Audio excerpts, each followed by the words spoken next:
नमस्कार सभी विद्यार्थियों का एक बार फिर से एग्री कोचिंग बाय विकास सर परिवार में स्वागत करता हूं। हम रोज़ एग्रीकल्चर के बेहतरीन प्रश्नों के साथ मुलाकात करते हैं।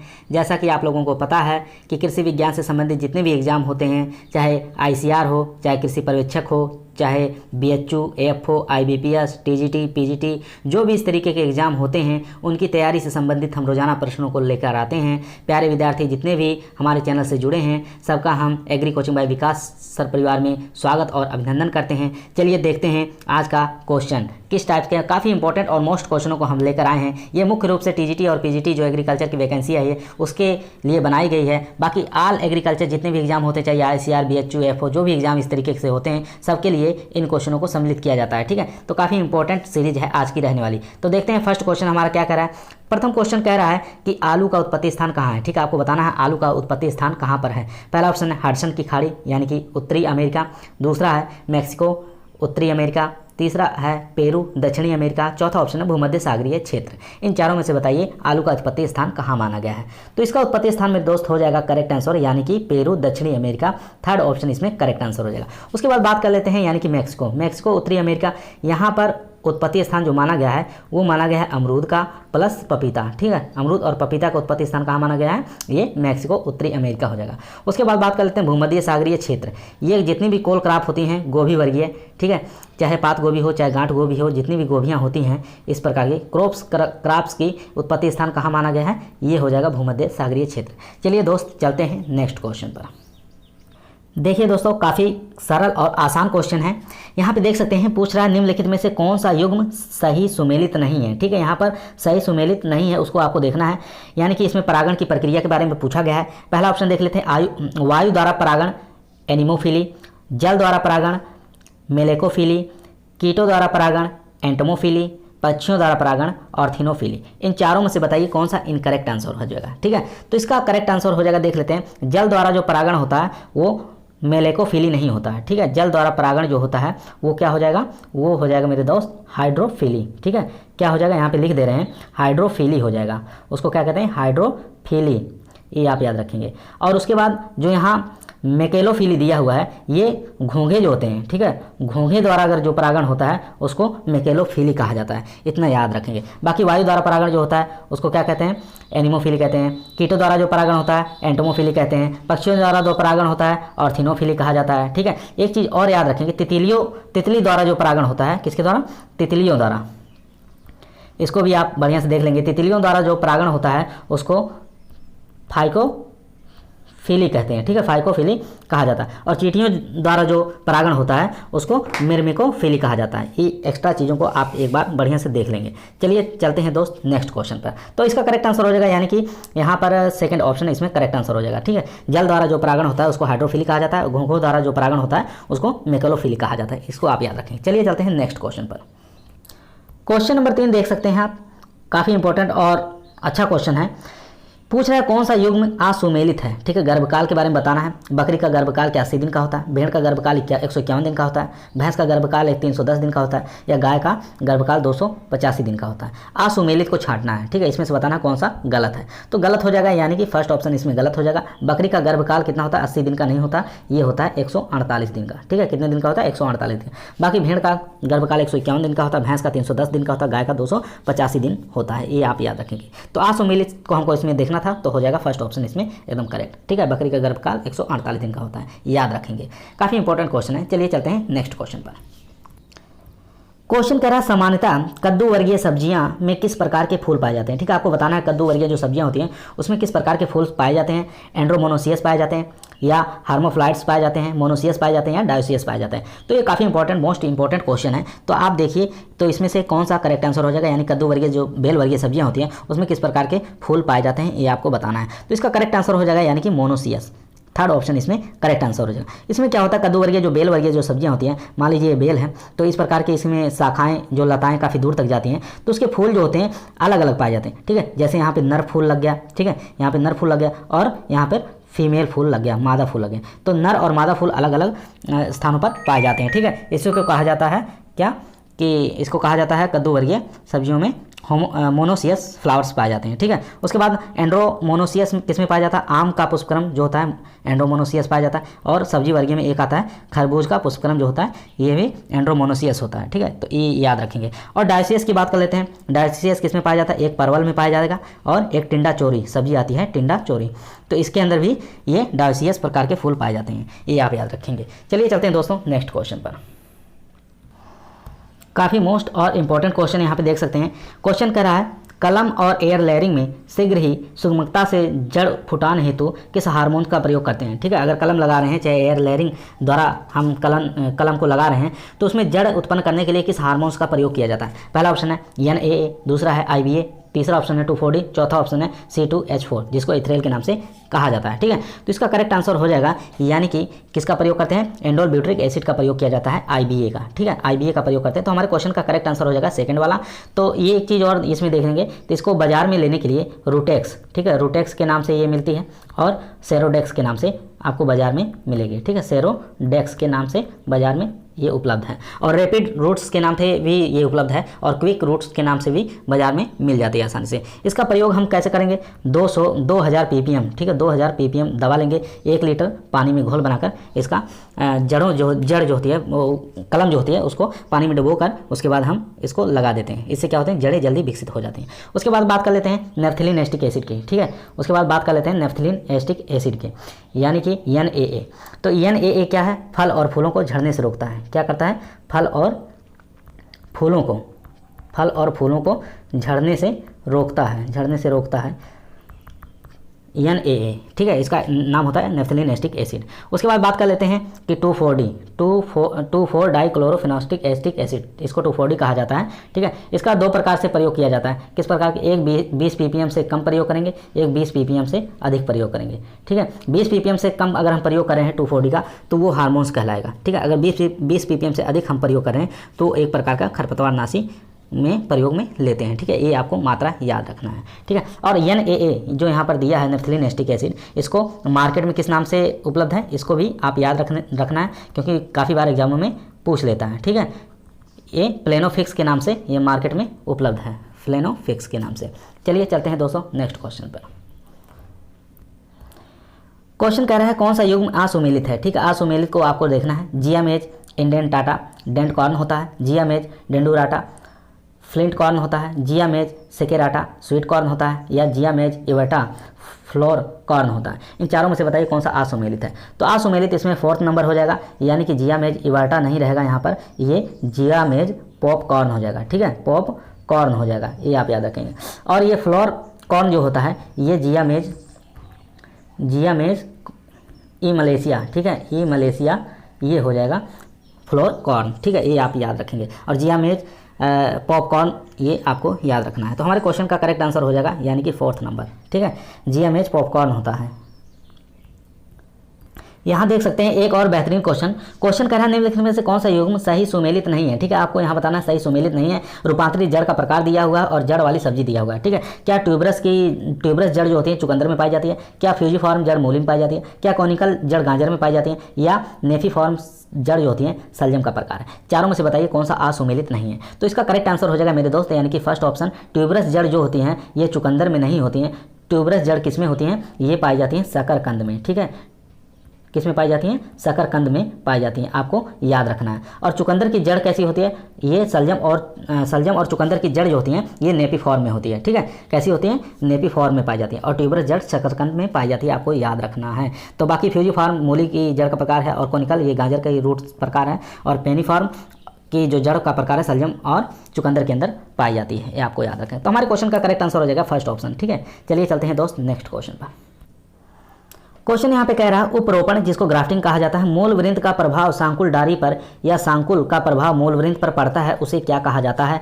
एटियोलेशन कहा जाता है या एस्टियोनिक प्रभाव कहता है या टोटिपोटेंसी कहा जाता है या ट्रांसक्रिप्शन कहा जाता है। इन चारों में से बताइए कौन सा करेक्ट आंसर हो जाएगा। ठीक है, तो इसका करेक्ट आंसर हो जाएगा 3rd ऑप्शन यानी कि टोटिपोटेंसी कहा जाता है, ये 3rd ऑप्शन इसमें करेक्ट आंसर हो। इसमें क्या होता है, मान लीजिए एक यहाँ पर कलम लगाने के लिए यहाँ पर साइन का प्रयोग कर रहे हैं, ठीक है, साइन का प्रयोग। एक यहाँ पर रूट स्ट्रोक का प्रयोग कर रहे हैं, ठीक है, एक रूट स्ट्रोक का यहाँ प्रयोग कर रहे हैं। ये दोनों आपस में जब जुड़ती हैं, एक दूसरे को प्रभावित करती हैं, एक दूसरे को जोड़ने में मदद करती हैं, तो इसी को क्या कहा जाता है, इसी को क्या कहा जाता है, टोटिपोटेंसी कहा जाता है, ठीक है, टोटिपोटेंसी कहा जाता है। तो थर्ड ऑप्शन इसमें करेक्ट आंसर हो जाएगा। इसके बाद बात कर लेते हैं एटियोलेशन। एटियोलेशन में क्या होता है, जैसे मान लीजिए कलम लगाए हैं, ये भूमि है, भूमि के अंदर अगर जो कलम रहेगी, ठीक है, उसको विकसित करने के लिए जो भी प्रभाव डालेगी उसके ऊपर, उसको एटियोलेशन कहते हैं। मान लीजिए ये लेयरिंग है, लेयरिंग भी भूमि में ये अंधेरे में क्रिया होती है, ठीक है, यहाँ पर भूमि के अंदर ये अंधेरा रहेगा, अंधेरे में क्रिया होती है एटियोलेशन की, ठीक है, लेयरिंग द्वारा हम भूमि में लगा रहे हैं, तो ये भी एक एटियोलेशन के माध्यम से ही होगा, ठीक है। तो ये आप याद रखेंगे, तो हमारे क्वेश्चन का करेक्ट आंसर हो जाएगा टोटिपोटेंसी, ठीक है, थर्ड ऑप्शन इसमें करेक्ट आंसर हो जाएगा। चलिए चलते हैं नेक्स्ट क्वेश्चन पर। यहाँ पे देख सकते हैं एक और काफ़ी इंपॉर्टेंट क्वेश्चन है।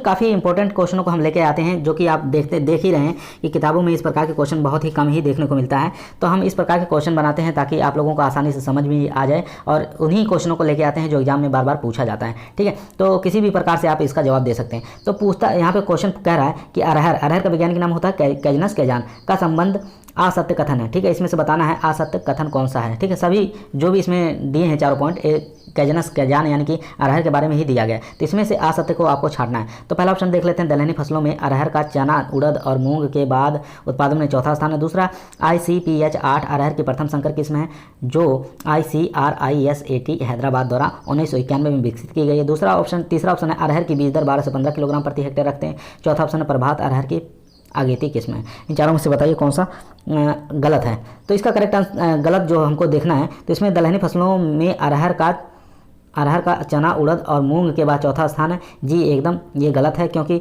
चना फर्स्ट रैंक पे है, ठीक है, और अरहर जो है ये सेकंड नंबर पर आ जाएगी, ठीक है, चौथा स्थान नहीं है, सेकंड नंबर पे आ जाएगी। बाकी CPH 8 जो है अरहर की प्रथम संकर किस्म है, जो कि हैदराबाद 1991 में विकसित की गई थी। अरहर की बीज दर जो है 12 से 15 किलोग्राम रखते हैं, और प्रभात जो है अरहर की आगेती किस्म है। ये सब जितने भी ऑप्शन है ये सब सही है। तो आपको ये याद रखना है कि अरहर का जो है सेकंड स्थान है, पहले पे चना है, ठीक है। चलिए चलते हैं नेक्स्ट क्वेश्चन पर। अगर आप लोग हमारे चैनल पे अभी तक सब्सक्राइब नहीं किए हैं तो हमारे चैनल को लाइक करिए, शेयर करिए, और अधिक से अधिक वीडियो अगर पसंद आए तो सब्सक्राइब करिए, ठीक है। चलिए देखते हैं क्वेश्चन क्या कह रहा है। क्वेश्चन कह रहा है प्रो ट्रे क्या होता है, ठीक है, आपको बताना है प्रो ट्रे क्या है। पहला ऑप्शन है नर्सरी की सिंचाई के लिए नाली। दूसरा ऑप्शन है दवाई छिड़कने की मशीन। तीसरा ऑप्शन है नर्सरी में पौधे तैयार करने हेतु ट्रे। चौथा ऑप्शन है कम समय में अधिक पौधे बोने की मशीन है, ठीक है। इन चारों में से बताइए कौन सा करेक्ट आंसर हो जाएगा। प्रो ट्रे क्या होता है। प्रो ट्रे इस प्रकार का ट्रे होता है। इसमें क्या होता है, इस प्रकार के खाने बने रहते हैं। इसमें हम इसके अंदर क्या करते हैं, बीज को लगा देते हैं, ठीक है, बीज को लगाते हैं। लेकिन इसके अंदर कुछ नर्सरी में ज़्यादातर प्रयोग किया जाता है। तो पहले इसका करेक्ट आंसर देख लेते हैं। नर्सरी में पौधे तैयार करने हेतु ट्रे का प्रयोग करते हैं, यानी कि थर्ड ऑप्शन इसमें करेक्ट आंसर हो जाएगा, ठीक है। ये इस प्रकार की ट्रे होती है, इसमें कई प्रकार के मिश्रण प्रयोग करते हैं। जैसे एक कोकोपीट का प्रयोग कर लेते हैं, कोकोपीट 3 पार्ट इसका लेते हैं, वर्मीकुलाइट का 1 पार्ट इसका ले लेंगे, ठीक है, 3 भाग इसका लेंगे, और वर्मीकुलाइट का 1 भाग लेते हैं, और परलाइट का 1 भाग लेते हैं, यानी कि 3:1:1 रखा जाता है, ठीक है। कोकोपीट 3 हो गया, और वर्मीकुलाइट 1 हो गया, और परलाइट 1 होता है। इन तीनों का मिश्रण बनाकर इस जो खाना होता है इसके अंदर हम भर देते हैं। उसके बाद बीज को लगा देते हैं। जब ट्रांसप्लांटिंग करते हैं तो उसको पौधे को उखाड़ने के लिए बहुत आसान होता है, तुरंत निकल जाता है, ठीक है। इसी में इसका प्रो ट्रे का प्रयोग किया जाता है, ठीक है, नर्सरी वाले पौधे तैयार करने के लिए। थर्ड ऑप्शन इसमें करेक्ट आंसर हो जाएगा। चलिए चलते हैं नेक्स्ट क्वेश्चन पर। यहाँ पे क्वेश्चन कह रहा है षष्ठभुजाकार यानी कि हेक्सागोनल सिस्टम में वर्गाकार विधि की अपेक्षा कितने प्रतिशत पौधे अधिक लगाए जा सकते हैं, ठीक है, 25%, 15%, 50% या 85%। तो इसका करेक्ट आंसर हो जाएगा, यानी कि हेक्सागोनल सिस्टम में वर्गाकार विधि की अपेक्षा कितने प्रतिशत अधिक लगा सकते हैं, 15% पौधे अधिक लगा जा सकते हैं, ठीक है। इसमें क्या होता है कि भूमि जो है शहरों के नज़दीक होनी चाहिए, ठीक है। जो शहर के नज़दीक भूमि रहती काफ़ी महंगी होती हैं, तो वहाँ पर इस विधि का प्रयोग करते हैं, और सर्वाधिक पौधे लगाने के लिए भी इस विधि का प्रयोग किया जाता है हेक्सागोनल सिस्टम का, ठीक है। तो 15% वर्गाकार विधि की अपेक्षा अधिक पौधे लगाए जा सकते हैं। ये काफ़ी इंपॉर्टेंट है, मोस्ट इंपॉर्टेंट क्वेश्चन है, बहुत बार एग्जामों में आया है, आप लोग देखे हैं, कोई भी प्रैक्टिस सेट किए होंगे उसमें ये अधिकतर आपको क्वेश्चन देखने को मिला होगा, ठीक है। अगर आप लोग हमारे चैनल पे नए आए हैं तो हमारे चैनल को लाइक करिए, शेयर करिए और अधिक से अधिक सब्सक्राइब करिए। चलिए चलते हैं दोस्त नेक्स्ट क्वेश्चन पर।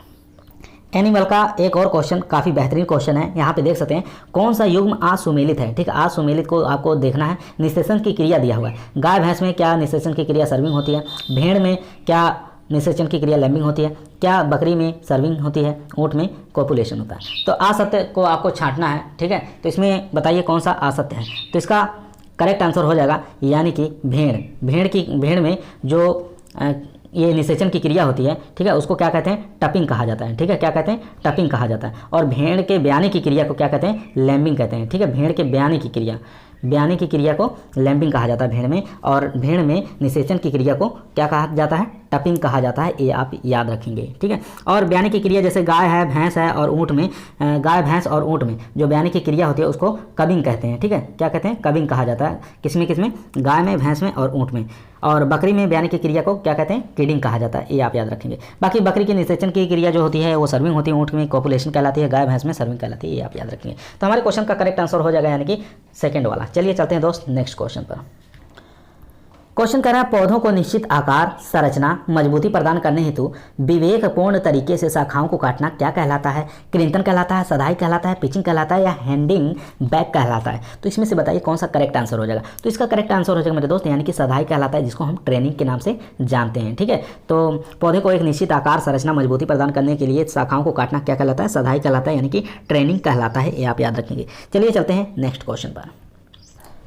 क्वेश्चन यहाँ पे कह रहा है कठोर प्रूनिंग, जिसको हैवी प्रूनिंग के नाम से जाना जाता है, किस फल वृक्ष में की जाती है। सेब में करते हैं, बैर में करते हैं, अमरूद में करते हैं या नींबू वर्गीय फल में करते हैं, ठीक है। काफी इंपॉर्टेंट, मोस्ट इंपॉर्टेंट क्वेश्चन है। कोई भी आप एग्रीकल्चर का एग्जाम दे रहे हैं उसमें ये छपने वाला प्रश्न है, ठीक है। तो यहाँ देख सकते हैं कठोर प्रूनिंग जो होती है, हैवी प्रूनिंग किसमें की जाती है, ये बैर के अंदर की जाती है, यानी कि सेकंड ऑप्शन इसमें करेक्ट आंसर हो जाएगा। यहाँ पे देख सकते हैं हैवी प्रूनिंग कब की जाती है बैर के अंदर, ये अप्रैल और मई के महीने में की जाती है, ठीक है। अप्रैल और मई का महीना भी आप याद रखेंगे, क्योंकि काफी बार एग्जामों में पूछा गया है कि बैर के अंदर जो प्रूनिंग की जाती है किस माह में करते हैं, तो अप्रैल मई के महीने में करते हैं। चलिए चलते हैं नेक्स्ट क्वेश्चन पर।